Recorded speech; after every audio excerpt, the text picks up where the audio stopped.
this afternoon.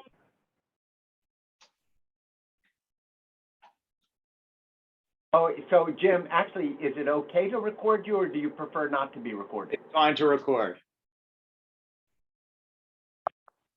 I think I've done it. You're recorded. So anyway, got it? So I'd like to welcome Jim Adams to our faculty and career development series. Jim actually is a honorary member of our department, for those of you who don't know that. He's interfaced with us now for 25 years. He's come in so many different capacities. He's given clinical lectures, and he's given leadership lectures, and he's come and given advisement to help our dean understand a little bit about what emergency medicine is. So he's been a guide for us, and he's been really just a wonderful colleague. So we're delighted to have him. He trained in Pittsburgh, and where else? Was in the Air Force. I think the first time I met you, I could be wrong, you were chairing the EMRA military group, if I remember correctly. And the only reason I remember is you were amazingly bright at the time. You're still bright, but you were amazingly bright then. And I remember thinking, who is this guy? And with time, I've gotten to know Jim quite well. He went to Brigham, worked with Ron Walls, and was vice chair, and recruited up to Northwestern, where he's built really a premier emergency medicine program, and indeed is also now system CMO for the past 6 years, because he has incredible leadership skills. And what all this means is he's a resource, not just for emergency medicine, but for people out of emergency medicine. And in his roles, people are always coming to him to ask for something. He goes to people and asks for things, but more people come to him and ask for things. And a lot of times they're asking for money, time, advice, etc. So we thought it would be interesting to have his perspective on how do you talk to a chair, how do you negotiate with a chair, what does a chair want to hear from faculty, whether you're just being recruited as a new recruit, asking for 50% protected time to build your career, and how does she deal with a senior faculty who's not earning their weight and yet want certain things. So Jim, with that introduction, I'll turn it over to you, and thank you for joining us. And it's such a pleasure to be here. So great to connect with such wonderful people working at the top of the industry. And it's great to see you, great to see Eric, people who've been really close friends for now decades, and people I respect and admire and learn so much from. So what I'd like to do is just quickly run through some thoughts, because most of this conversation about negotiation is going to be first how we deal with ourselves and how we set our frame of mind to be successful in the negotiation, because that, I'm going to argue, is now the most difficult thing. As Andy said, I'm senior vice president of our now $7.7 billion health system across 11 hospitals and 5,700 doctors. And I'm also still remain as the academic chair of emergency medicine, with the academic emergency department, as well as six of the 11 community emergency departments reporting to me. So I have accountability to the dean as well. So we've got lots of negotiations going on, both me negotiating with others and others negotiating with me. So I'd like in this next 45 minutes to augment your leadership and management skills, help you become more influential, more effective, more powerful, more successful in your negotiations. So let's talk about the basics of negotiation, and that this is the negotiation, it's a communication, dealing with others, and talk about some practical applications. But first, I need you to step back, take a deep breath, and reflect on a couple things that are going to be kind of difficult to go as deep as they need to go, because you're incredibly smart, you're talented, you're the brightest people we have in the country, you're very rational people, but negotiating from that point of view is not going to maximize and optimize your success. The biggest barrier that we have is your belief that you're rational, that you have the necessary insights. With patients, we depend on you to be rational, depend on you to have the insights, formulate the plan. But in negotiations, please do not formulate the plan. Then we know the many things the good things that you do, but as human beings, we're wired to believe that we account for the good things that's inside of us and the bad things are outside of us, that the others are unreasonable, the world is dangerous, but I have to look good. So that good is inside, bad is outside. Dispel that. Give the possibility that both good and bad and opportunity resides in both parties. Open up. And I want to convince you of this truth. 30 years ago, a research study, and it's reproduced in many forms, but I'm going to go very old so that we don't trip in some of the more contemporary conversations. This is fundamentally true, always has been, always will be. A classroom, psychology class, half the class divided up. 30 years ago, $6 mug was an awesome mug. Awesome mug given to half of the class. It was from the bookstore. Everybody likes the mug. Everybody knows it's $6. The professor said it's $6. The other half of the class given $10 cash. Said, okay, we're going to pair you up. This is a negotiation class. Make a deal. Your job is to make a deal. The people with the mug said, you know, I kind of like the mug, the $10, like I got $10. And the professor said, you keep whatever you have, but you need to make a deal.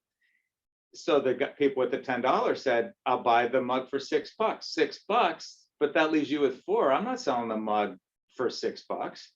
Give me your $10. Just give me the $10 that you were given. I'll give you what I was given. We have a deal. I'm not giving you $10.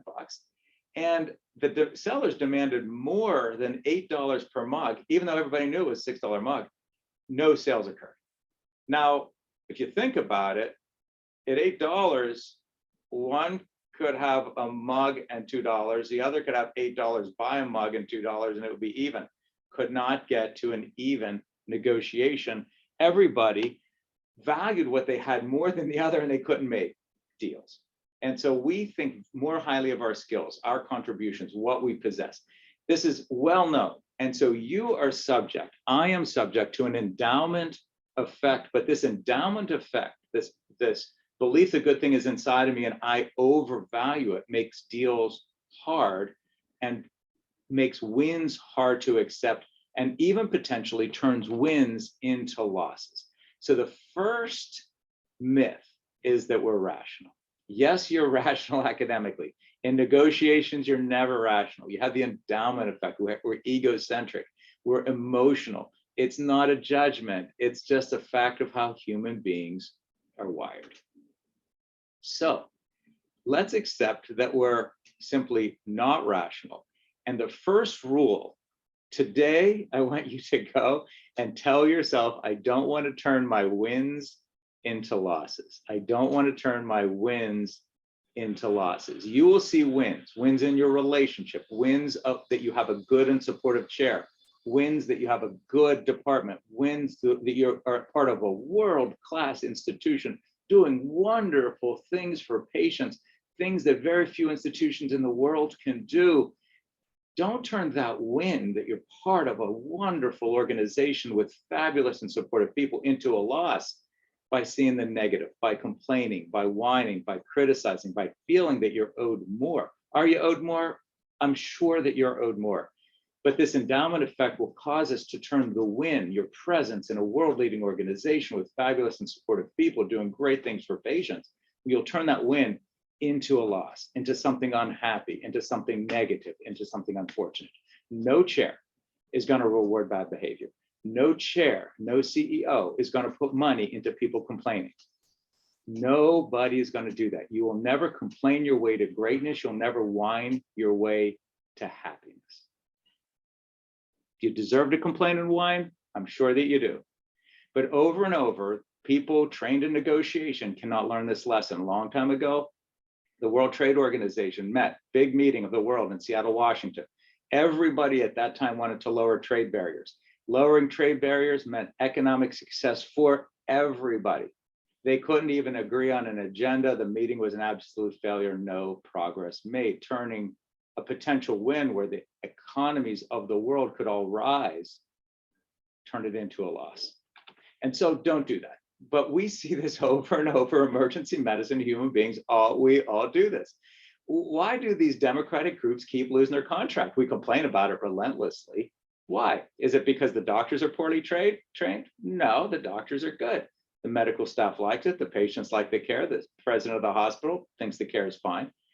Poor quality care? No, the care is fine. Medical staff likes them. Poor patient satisfaction? No, patients like them. It's because the CEO needs to keep their job. And they need a group who they can talk to and partner with in the leadership of the hospital to advance the hospital as a whole. The emergency docs, I'm down here. People like me. I'm doing a good job. I'll keep my contract. The president of the hospital is, I need you to be an important leader and a partner with me. The mega groups come in, deliver that message. I'll be a partner with you. And the Democratic groups lose the contract. I've talked to a dozen personal friends deeply about this. No president of the hospital wants one of the big contract groups. None of them. They just like, I want my team partnered with me. But if the Democratic group won't partner with me, well, then I have to have somebody who partners with me.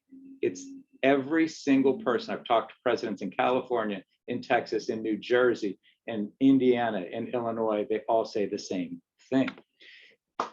Our psychological tendencies and our psychological frameworks are what limits us from success in life. Success with your chair. Your chair wants nothing more than you to be happy, than you to be successful, than you to achieve and you to thrive.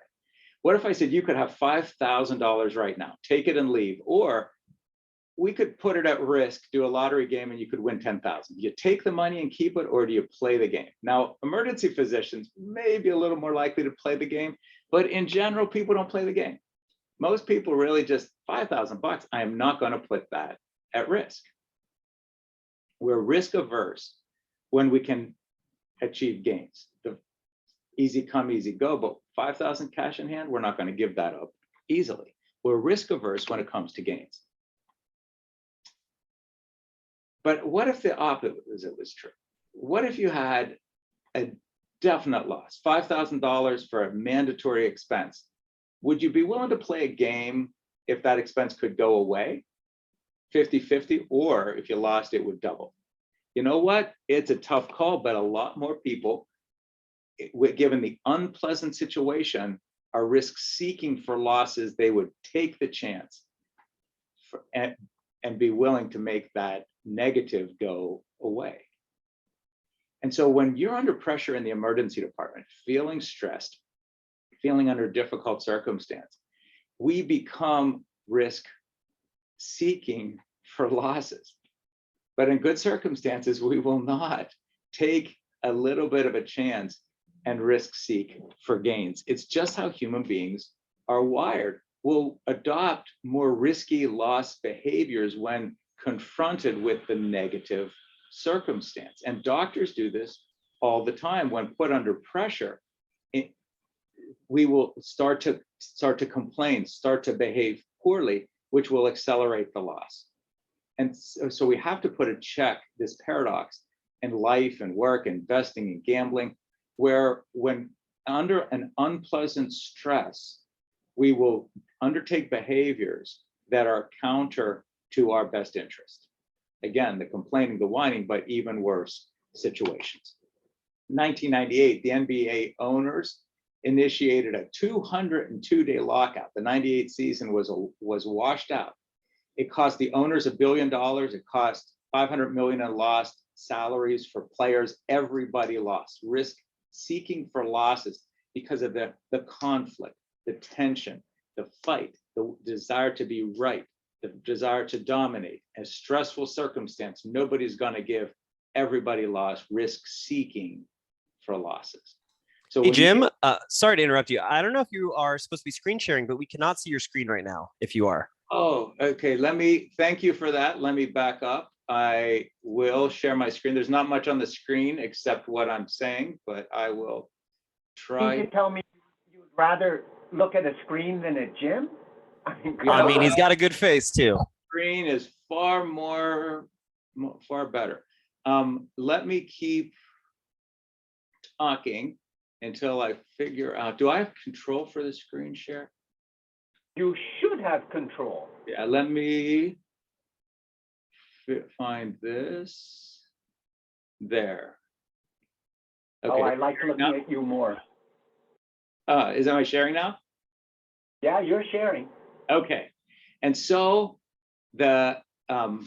so we are now, you're in a premier organization, you're under a lot of stress, you're egocentric, you're definitely think the good stuff is inside of you. You're blaming the organization for the bad things. You're diagnosing the problem and telling what the chair in the organization should be doing for you. You're stressed, but you're not getting rewarded. You're not getting what you want, right? So if the path that you're taking is not working, what do human beings do? Do we try a different path? No, we don't try a different path. We keep using the same path what our trained dynamics take us, where our human brain is wired to take us, which is risk seeking for losses. Now, we put a mouse in a maze, small cerebral cortex. It's got a lot of the instinctive survival reflexes that the human beings have. The mouse twists and turns through a maze, doesn't find cheese. What does a mouse do? The mouse twists and turns back to the beginning of the maze, tries a different approach. Doesn't find cheese, goes back, tries a different path, finds cheese, mouse survives, mouse is happy. Put an emergency doctor in that maze.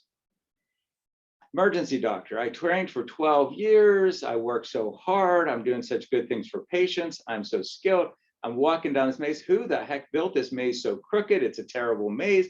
The walls are too narrow, it's too crowded in here, this is not a good place, it's not a pleasant place to work, gets to the end of the maze, doesn't find cheese. Oh, what does the emergency doctor do? Starts kicking the wall of the maze. This is the worst maze in the world. There's no cheese in this maze, but twists and turns back to the beginning of the maze. Did the emergency doctor find another path? Doesn't try another path. What did the emergency doctor do? Tells everybody, worst maze in the world. There's no cheese in this maze. You can't be successful here, can't be happy here, right? This is how emergency medicine, how human beings are wired. Too big of a cerebral cortex. It's too big of a cerebral cortex. We're diagnosing the problem with our cerebral cortex, ensuring that we're right because you're so smart. You are smart, but constitutionally wired not to try a different path through the maze. So now, I hope I've convinced you in just this short time that yes, you're rational, yes, you're smart, but we're also instinctively wired through egocentrism, through the endowment effect. We value what we have more than others value it, that we're emotionally wired and not entirely rational. And in this, it sets us up to identify the bad things, rightfully identify the bad things that are outside of us, but not set up to be successful in a negotiation. So I want to have you now step back and try a different path through the maze, but accept that we're not rational, we're emotional, we're profoundly influenced by internal psychological tendencies, right? That will be your downfall in negotiation, in relationship with chairs, in relationship with CEOs, leading to loss of contracts, leading to loss of resources.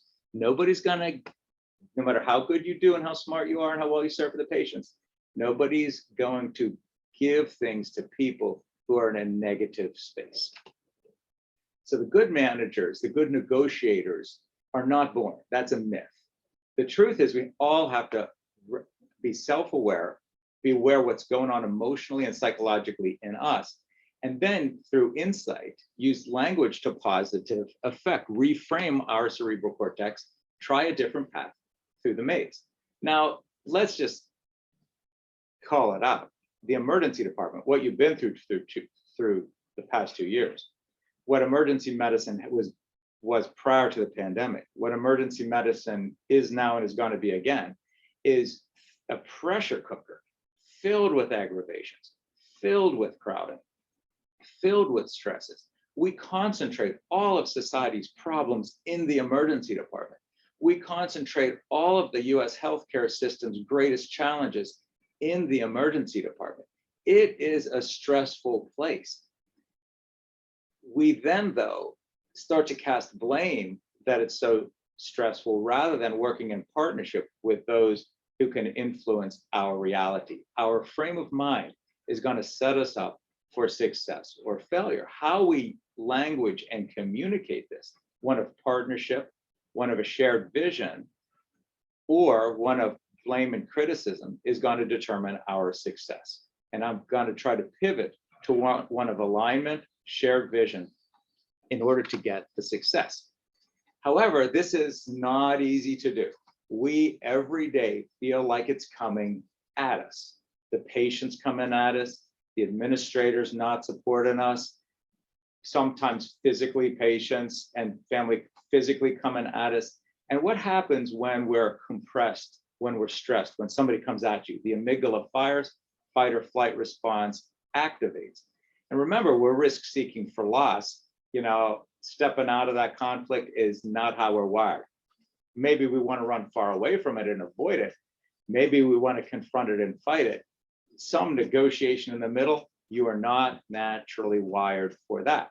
It's a learned and practiced skill. Yeah, we need to defend ourselves. How can we do this successfully? Sometimes this is just an illusion. It's a very interesting phenomenon, and Andy can validate that. The longer that you sit in leadership, the more we realize when people are coming at us, a faculty member coming with a stress, with demands, with needs, patient and family coming at you, coming at us in the emergency department, assuming your physical safety is completely assured, the emotion there has nothing to do with me. It has nothing. Now it triggers my emotion. It activates me for sure. It feels like it's personal. It feels like it's intended at me, but it's not intended at me. It's really going on inside that other person. And if I can maintain the healthy distance, not so close that I'm engaged in fighting, not so far away that I'm disinterested and completely unengaged with it, but a healthy distance, you have the skills with patients and families to often navigate through it, chairs with you navigating through it, but not taking it personally is the first step. And as you move up and gain more experience, it's a very interesting phenomenon as chief medical officer, seeing physicians at all ages, angry, activated, tense, demanding, stressed. We have a community hospital surgeon, the senior surgeon of that place, very good surgeon, very well respected, got in a mood, very demanding and negative, and criticizing and condemning. And that local chief medical officer who was new, who was kind of taking the brunt of the attacks, they were going to get into conflict. He called me and said, "What should I do?" And he said, he keeps challenging me. He keeps coming at me. He's got into this headspace that is really very difficult. And I said, you know, I've been doing this a long time. He's not okay. Call him aside. Don't listen to the criticisms and condemnations. Ask him if he's okay. And he did that. He said, you know, you were right. He's not okay. He admitted that he's burnt out. He admitted that he's stressed. He's going to take some time off, recover. We got him some. And I'm like, exactly. You were taking it personally. You were threatened. You were engaged in conflict, but he was not okay. I see it all the time. If any of the consulting residents are acting out in the emergency department, our first response is to, with their program director, get them called in and see if they're okay, because they're not okay. With the faculty, they're not okay. So now the people who are just bad personalities are afraid to act out, because we're going to all think that they're need time off. Maybe they have addiction. Maybe they need employee assistance, but nobody really has latitude to act out. So much of this conflict is an illusion. Don't be the source of the conflict. If you're feeling that in yourself, be self-aware enough to get the help, get the time, admit it, ask for assistance. Or sometimes things just are a moment that needs to pass by. This is going to be a level of maturity that you're going to need to practice. You'll have, unfortunately, a lot of practice, but if your personality is more confrontational, that's in your mind, that is risk seeking for losses, because this need to be right and dominate and win and be justified, it has a short-term satisfaction, but the cost is too great. you'll lose your influence over others. You'll ultimately lose your credibility. You won't leave your shift feeling revitalized. You won't have affinity of others. You won't have the fulfillment, goodwill, reputation. You're not going to have that. That will come at, if you're constantly fighting and dominating your way through, it will come at great, great cost. We can talk about conflict resolution another time, but as you set up for negotiation, especially with your chair or others, you're going to have to know how to get out of the negative spaces and navigate through conflict without direct power dynamics at play. If there's no counter resistance, most of the objection disappears. It just disappears. Very interesting. There was an old school cardiologist a long time ago. One of the residents rotating in the CCU said, you know, it was, most people were so good, but this one cardiologist, we admitted a heart failure patient, and the car said, oh, you know, the emergency department, it's such a mess down there. He said, that didn't feel good. Well, I'm like, well, it kind of is a mess down there. And bumped into the cardiologist another day at lunch, and I said, how are you doing? He said, good. And he said, how are you doing? I said, oh, not so good. He said, why? He said, you know, the ED, it's kind of a mess down there, but you know, we're really committed to doing a great job for all the patients. And if you ever hear anything that didn't go very, very well, please let me know right away. We hold very high standards for ourselves despite the enormous difficulty. And I really appreciate your help. Well, so instead of confrontation, instead of counter resistance, I took it and pivoted it. He showed up the next day. The resident came to me and told me, he's like, the resident was like, oh my God. He showed up the next day and said, the emergency department, they have it so tough down there, but they do such a great job. He just, in his voice, did a 180. So resistance is often an illusion. It's framed in language and emotion, but you do have the ability to create a reality if you really reflect on it. The power will come from positive expressions, expectations with your chair, what you want to achieve. Threats, attitudes, not negative attitudes, not good. Positive attitudes, your chair wants to reward positive behavior. So you have to pick your battles carefully. When you encounter something that you can't really overcome, talk to your chair, talk to your senior faculty, and ask for assistance. We're not good at that. If you're in a dominating mood, you're not going to have any success. Your chair cannot give you the time, protection, what you need, because your chair cannot reward these negative behaviors. The other thing is the impact of sadness and disgust. So we're seeing massive amounts of job switching and job change, and it's not all, much of it is good, but much of it is because people are in a negative state of mind. Those who experience disgust want to shed things. They feel tainted. They sell things more cheaply. If they don't acquire things, they're only going to buy at like bottom prices. If in negotiations, unless they're moving cities, in which case they'll buy a house. If you're sad, you'll pay top dollar for that. You'll overpay when you're feeling sad, not disgust. So if you're sad, you'll cut your price, rid yourself, overpay to get into a new place. The phenomenons of sadness and disgust will make you a terrible, terrible negotiator. And I do think that there is in this job movement, lots of movement, but that's only first wave movement. There's going to be second wave movement when people realize they didn't really land in the right spot, and in a year or two are going to move again. So the endowment effect, where we possess what we have, is reversed when people are experiencing sadness. So if you are experiencing sadness, be self-aware that you could make decisions, moves, other things that are not really optimal. So that we've talked about the impact of sadness and disgust. So myth one, you're not rational. Myth two, we got to dispel that as well. The good negotiators are not born. It's not confrontational. It's not domineering. Emotional control, insight, self-awareness is what's going to be needed to make you the good negotiator. Myth three, no matter how much experience you have, it's not a great teacher. Experience is not a teacher. Experience leads to overconfidence. It leads to overconfidence. but it doesn't lead to more accuracy. Constructive feedback is the teacher. So be self-aware, you're emotional. These emotional tendencies will lead you into not getting reward. And then open yourself to ask for feedback. Experience, you're going to make you believe something, but then ask for feedback and checks, and we're truly open to counter these experiences you have, and then you can be rational. In the absence of feedback, you'll see what you want to see. And you as an individual will be surprised that you're not that valued, shocked that you lost the contract. Can't believe they did this to me. I see this over and over where doctors express shock and surprise. I've given 20 years of my life, but because they weren't open to feedback, they didn't hear messages. People aren't going to force these messages in. Well, why did nobody tell me? You've got to open yourself and really actively seek the feedback.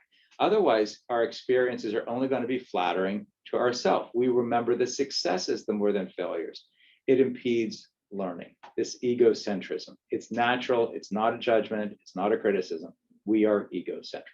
So we're rational, irrational, egocentric people. We're not rational. We've got to control our impulses, gain self-awareness. Experience is not going to teach you. You've got to get good feedback. The myth 4 is a lot of these negotiations are unpleasant or they're frustrating or beyond my control. The truth is the best negotiators, the people who've gotten way more than they could have ever bargained for, are those who are confident but open to feedback. Confident but self-aware enough to not lead with negativity, not lead with criticism, but lead with hope, lead with possibility, lead with an openness and asking for advice. Organizational problems, institutional politics, or chronic diseases, they'll never be fixed, they'll never be cured, they're only managed. We can complain till kingdom come about the 50 patients being held in the emergency department. It is a true problem. It's a true stress. But instead of leading with criticism, opening with a conversation of what we deserve to give to the patients and how we collectively can do better, now it enables possibility for the presidents of the hospital to come together with us to figure out the best ways. Is it ideal? No, but we're aligned, we're solving, we're investing, we're working together. So there's no fixed pie. It's not a win-lose. If there's a fixed pie, you've either got a soft bargain, in which case somebody capitulates and just to get along, or you got a hard bargain to take it or leave it and somebody wins, somebody loses. You got a compromise, it's less than win-win, so somebody's going to feel a loss. If there's a fixed pie, there's not a great negotiation. So you with your chair, with your residency director, it's a mixed mode of negotiation. Open yourself, don't lock into a position, don't ever believe that there's a fixed pie. Take an open approach. Control the emotion, be self-aware, but be creative. Try to gain insight. Ask, inquire, search for understanding, ask to grow through this process. Keep emotions in check. Try to find the needs of the other, the emotions of the other. The other's under enormous stresses and strain. Again, the Democratic groups losing their contract to the president of the hospital, who, if the president of the hospital doesn't hit their marks, they only have their job 1 year at a time. 1 year at a time. Every year, they've got to earn the right to lead the organization another year. The docs don't feel the pressure of hitting their marks every year or they'll be fired. The president of the hospital does. The Democratic group's job is to keep the good presidents in place by strengthening them. So their emotions can be serve us well as if we understand it. What does your chair need? What does the chair need from the dean? Your chair is under enormous pressure from the CEO of the hospital and the dean of the medical school. How can they be successful? And your good attitude and the good reputation you build through your good relationships reflects favorably on the chair and opens them up to then want to give to you and invest in your ongoing success. Trust me, that virtuous cycle of your good behavior, being heard by others, coming back to the chair, makes that chair want to keep you and reward you. The criticism, complaining, and negativity, it will not be the same. And so we have to confront our counterfactual thinking. So who's the happiest person? The happiest person is the gold medalist in the Olympics, right? How's a bronze medalist feel? Whew, I'm on the medal stand. Thank goodness I got a couple hundredths of a second and I got a medal. But who's the least happy? The silver medalist.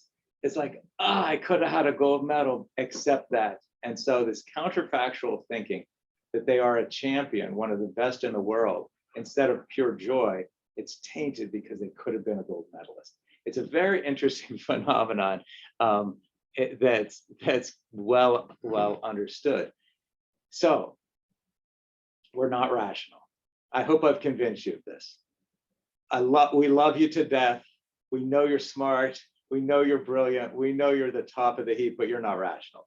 That you're not born to be a good negotiator. You're born to be a lousy negotiator. We're all born to be lousier negotiators. We just have to overcome our natural emotional tendencies, and experience is not going to help.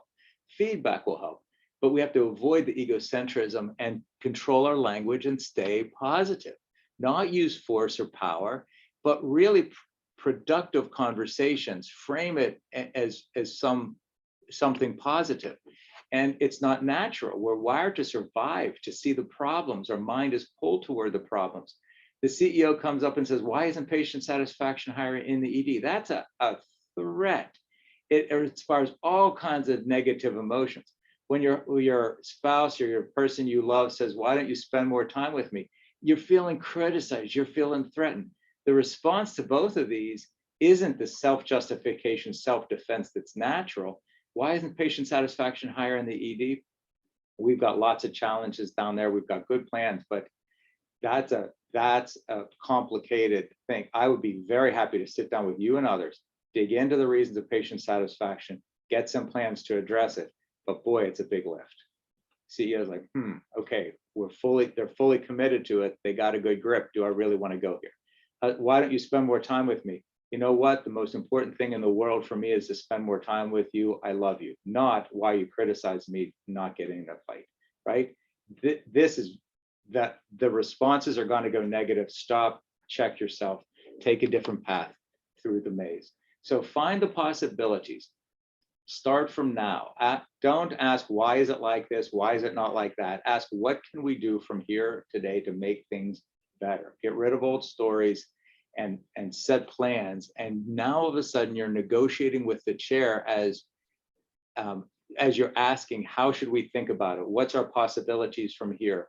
How can we get these needs met? The chair finds successes through investing in you. The resistance is just an illusion. Nobody's against you. Nobody's against you. Now everybody's on their side, so it may feel like they're against you, but nobody's against you.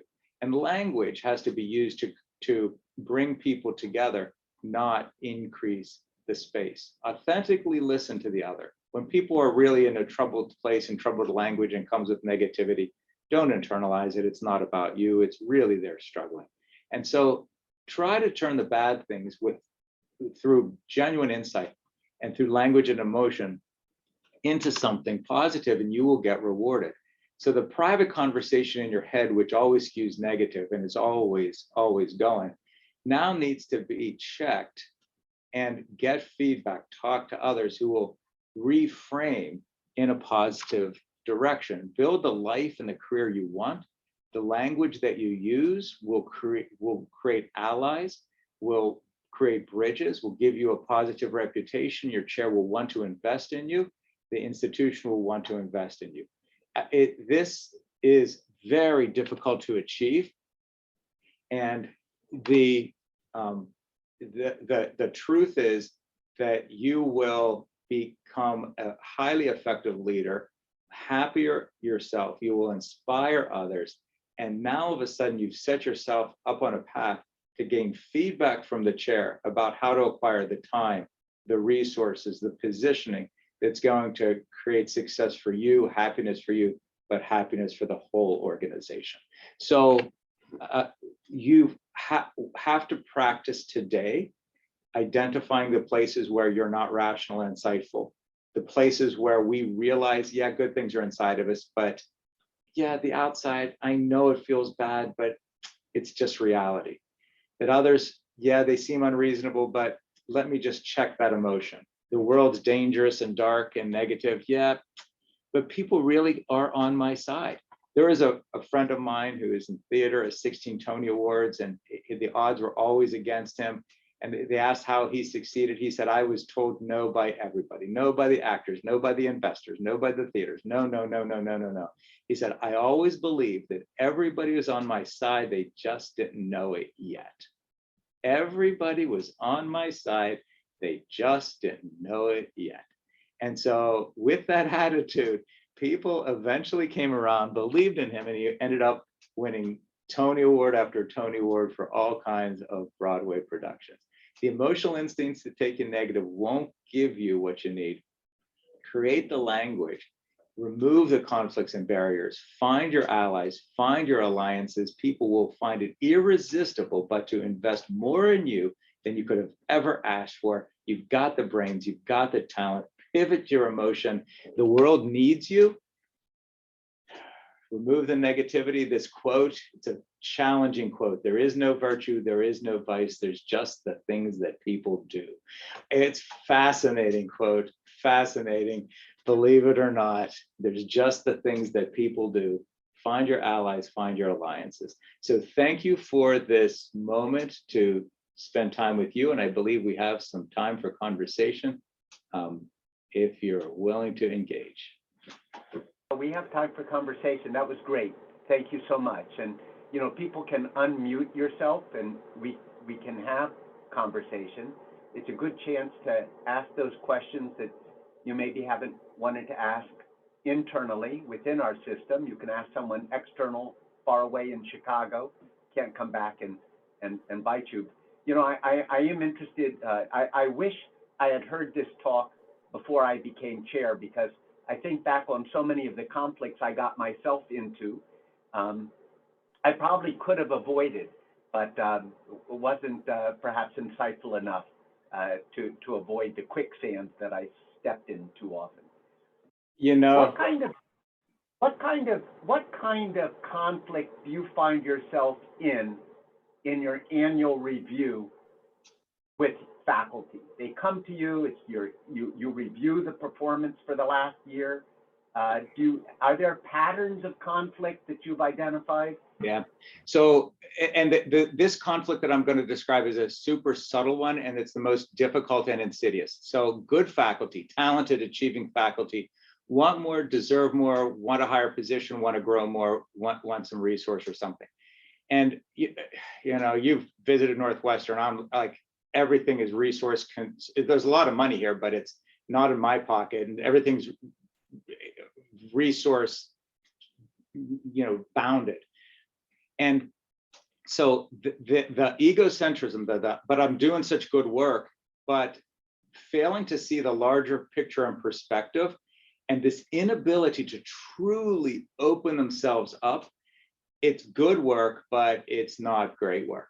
It's not changing the industry. And they have the potential to make high industry changing work that I could fund, but I can't fund good incremental work. And it's just, they haven't found their power because the good work is satisfying to them. They're not open enough to feedback, because they would hear what I've just said as criticism. And I wouldn't be criticizing what they've said.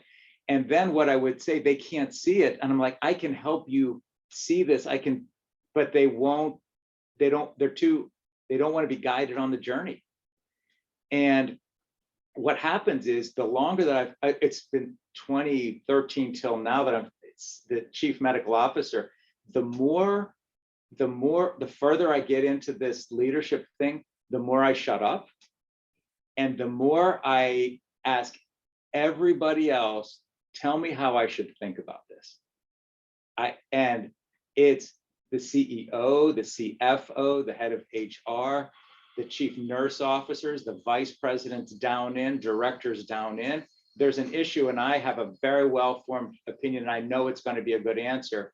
And the chief medical officers that I convene every Friday from across the system, I say, how should I think about this?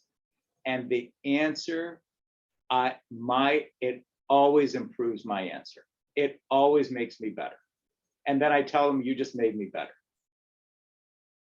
And if you can do that to your chair, open up and let your chair make you better. So the problem is I have very good faculty. It's the biggest problem I have. And if they weren't good, they'd be open. If they were experiencing problems, they would be open, but they don't have problems. And it stops them from being great.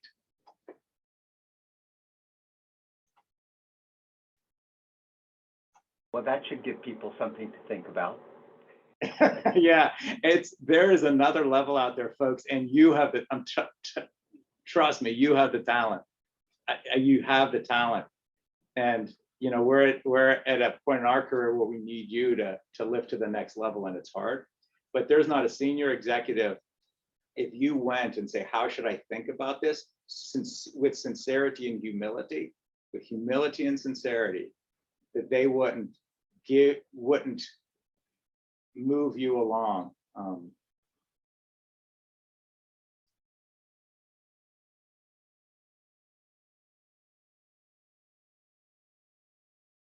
Other questions? Well, I'll ask you another question just while people are thinking, and that is this. This last 2 years has been very challenging, and so you do your annual review with faculty and you have expectations. Yep. How much burnout have you encountered in your faculty? And you know, how does the faculty meet you to deal with that burnout so that they can go on to do the things you expect of them? Yeah, so especially through this Omicron wave, it's been really challenging, but paradoxically, because we turned off transfers and surgeries, we were getting inpatient beds. So the faculty are like, I'm happier taking care of COVID because we're doing less boarding. And so I worry about this next phase is going to be even worse for burnout. But what we have done is make sure that we're very well staffed with a lot of part-time docs, especially community docs who find rejuvenation coming into our academic environment, working with the residents getting a lot out of that relationship, but can give my faculty a little bit of a break. And so the faculty make sure that they have time for their family, for their personal time. Also, keeping the faculty updated. The communication is really helpful. What's going on with COVID? What's going on with the institution? So that they feel informed and part of it. That's enormously helpful. And then third, actually encouraging employee assistance. So interestingly, I don't know who, but I know a number of our faculty have actually taken me up because I'm saying, you know what, if you're not happy, if you're finding yourself having a challenge coming into work, talk to employee assistants at that point. Do not wait till there's a problem. So talk when there's not a problem, when you're driving into work and not looking forward to it. You either need time off, in which case that's a little bit of burnout. But if you have time off and still don't want to come back, that's depression. That's clinical depression. And docs will not admit it, get help for that. So we found docs, silently, I don't even know who, getting help for that. 70% of the people in the ICU are in employee assistance right now. 70%. Well, that's intense. And I'm incredibly proud that they're doing it. And we have a lot of anti-vaxxers creating hostility. The people are like, I don't want to feel this way about my patients. There's a lot of that going on, 2 years of overwork. It's been very intense, but I'm very, very happy that people are being able to talk through it. And so it's a moment.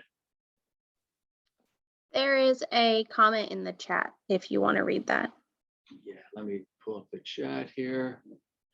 Seems that clinician educators shifted from clinical to other academic. Is there room on clinical bedside teaching for hardcore academic? Yeah, so this clinician education pressure is tough because you're right, there's getting the academic funding, there's generating RVUs, and this clinician educator space will continue under pressure. This is exactly the type of conversation I think coming out of the pandemic. where even the chair and the chairs together have to have thoughtful conversation of how do we protect, how do we preserve, how do we nurture this. So our executive vice president was just in my office. OBGYN collectively sent a letter up the chain. They're not feeling valued, and they lost electives, and they feel pressure, and and there's a lot of, it was mature, but it was focused and demanding. And the EVP was reflecting, he said, you know, if the residents aren't happy, this institution is in turmoil.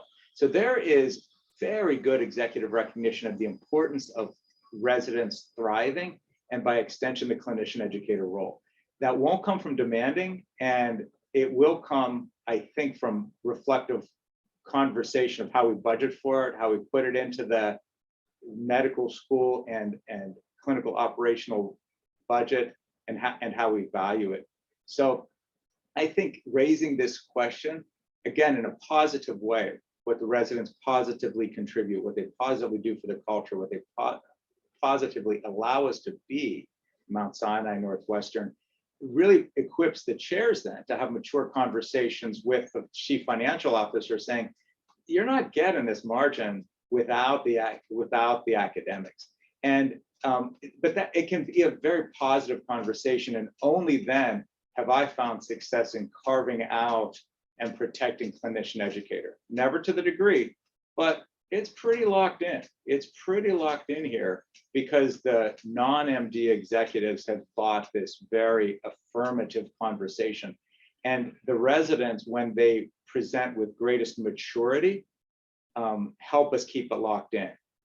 And so we've intercepted this letter. We're going to make the residents an OB-GYN happy and engaged. But we're like, oh, we missed there. We needed to engage a bit more, because not all chairs and residency directors, you know, are engaging the way we need, or alerting us when there's a thing shaping up. But yeah, I think, and Andy, we probably need to have this conversation as an entire industry, as the collective chairs. And my greatest disappointment, honestly, is that CORD has peeled off separately. That has weakened us profoundly as a specialty, because it has disabled all this conversation of how we can present together to CFOs and CEOs as an industry. And I think coming out of the pandemic, we need to propose we get back together, chairs and CORD, and have this conversation, because without it, I'm telling you, we're going to get squeezed down to nothing for education. We can defend that. You're absolutely right. The pandemic has highlighted this, and we've seen, actually, not just in emergency medicine, but in all specialties, the stress level in our trainees, and the importance in recognizing that stress and addressing it. Big issue that needs to be proactively addressed. Yep. Other questions?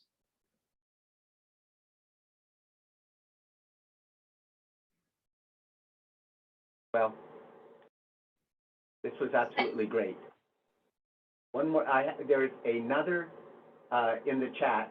How do we negotiate with our CMO? That's because Jason Bolden is too shy to speak up and puts it in the chat.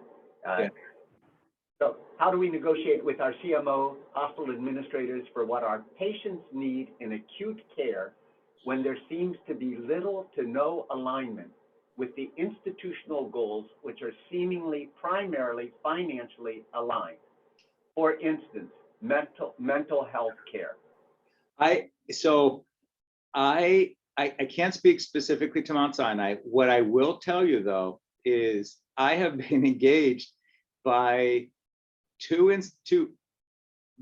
very impressive institutions who are top national performers to try to create alignment between the system CEO called me, said my academic hospital president, the academic chair of emergency medicine, residencies too much not aligned, too much conflict, they're just at odds. So picking up the threads here, it is not the CMO, CEO, chair, they're just not synced up.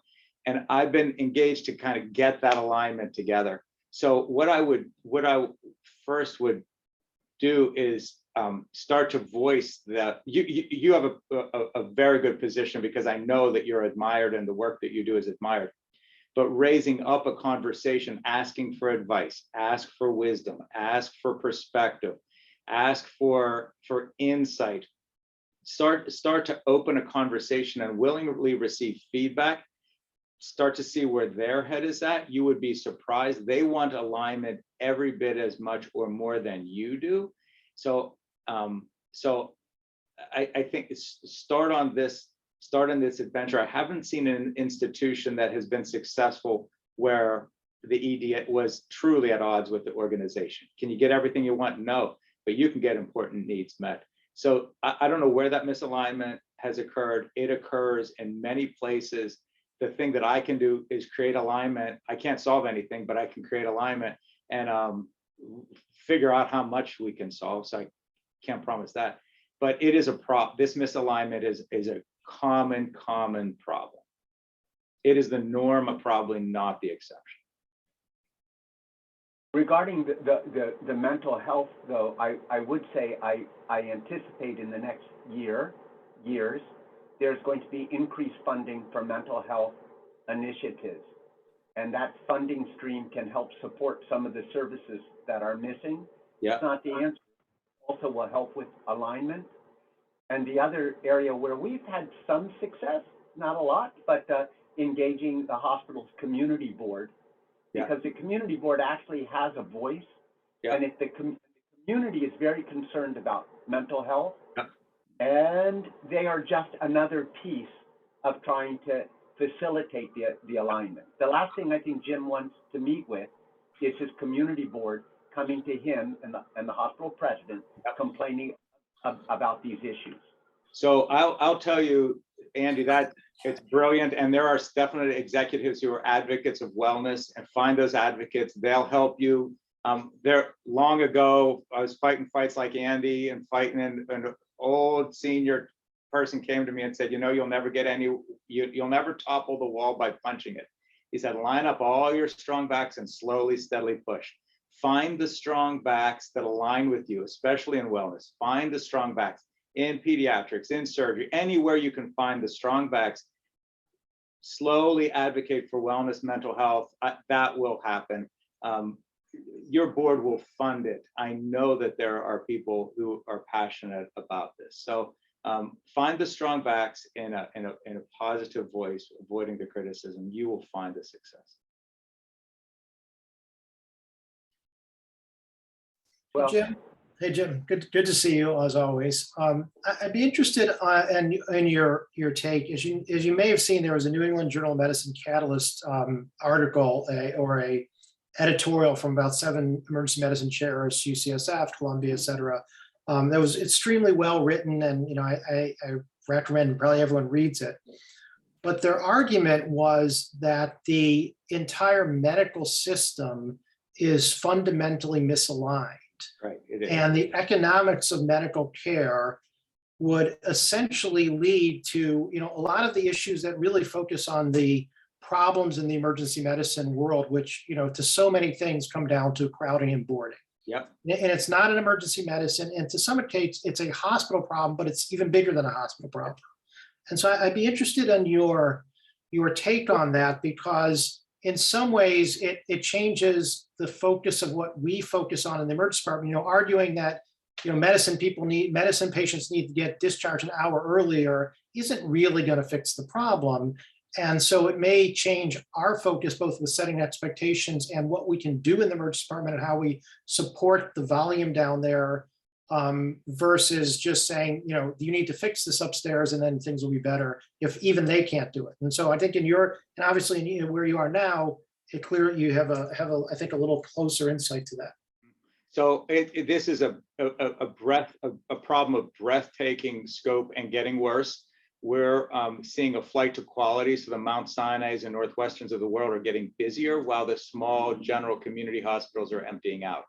And even the nearest neighboring hospitals of community hospitals have hundreds of licensed but unstaffed, unused beds, as we are probably 300 beds short globally, turning away transfers, holding patients. This is a major structural problem. It's a question of capital allocation. you know, that Mount Sinai Northwestern does not have enough capital to build as big as it needs to be, especially when they're in the Chicago market. There's probably 1,500 licensed unused beds. They're just not in the right spot. And then the med surg patients are of such low margin, everybody's living off of a margin driven only by cancer, cardiac surgery, neurosurgery, maybe ortho. That's driving the margin. If that goes away, we got nothing. Much of this is negative margin patients. It's why with Mount Sinai, we've partnered in the JEDI program, and why they willingly fund case managers in the ED to help avoid hospitalizations. I'm trying to get on that path with patients with addiction, since that's most prominent. Mount Sinai has a leading hospital at home program. Emergency medicine's moving into primary position to see if that can make any difference whatsoever. I don't know, it seems very difficult, but we're trying. We're the first hospital accredited. This problem is exactly the problem that requires emergency medicine leadership. And so we've rapid accelerated outpatient pathways to minimize these many admissions. In the end of the day, we need more beds.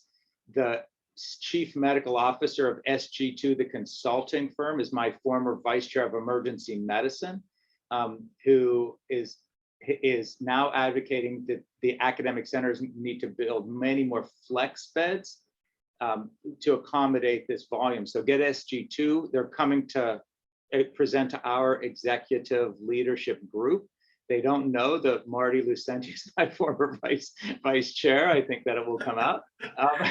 So Eric, it's not a simple answer, but we've got to, as emergency medicine always does, line up the forces, open ourselves to creative solutions. It will be a combination of innovative ways of managing patients, use of technology and virtual care, and building physical plant. But that is getting way over our skis, because that's a hospital strategic and financial question, but we got to get them there. We got to get them there. This isn't going away. Thanks, Jim. All right, well, we filled up the hour and then some. Jim, this was super, and hopefully you'll come in person sometime in 2022. It would be a pleasure. Absolutely. The sooner the better. Thank you, everybody. Saudi, I saw your picture there if you're still around. And so it would be such a pleasure to meet you, and Andy to see you, Eric. Great to see you guys. Eric, Andy, take care.